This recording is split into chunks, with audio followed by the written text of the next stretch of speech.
আসল ঈমান মুমিনের হক সেই ব্যক্তি যে ব্যক্তি ঈমানকে ধারণ করে, ঈমানকে পালন করে, ঈমানকে নিজের জীবন হালতের সাথে মিক্স করে, ঈমানের শরবত দিয়ে হালুদা করে ফেলে নিজের জিন্দিগিকে, সেই ব্যক্তিকে আল্লাহ মুমিনের হক বলেছেন। মুমিনের হক আসল ঈমান, আসল মুমিন।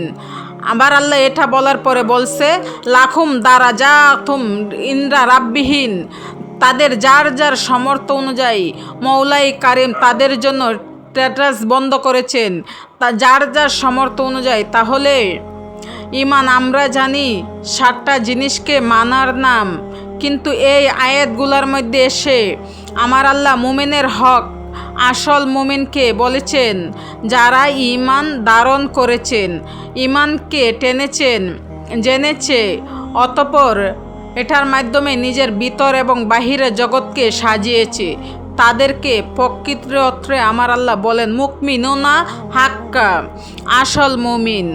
আর সেই আসল মুমিনকে তরিকত এবং তাসরিতের ভাষা আমরা আল্লাহর ওলি বলি।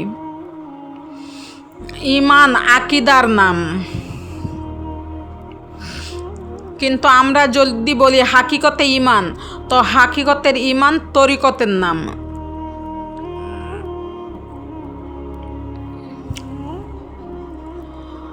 ঈমান আকীদার নাম, হাকিকতের ঈমান তরিকতের নাম। ঈমান আকীদার নাম, তরিকতের শিক্ষা মৌলিক আসল যদি হয় তাহলে এটা হাকিকতের ঈমান। এটা আমাদের আজকে মনে করতে পারেন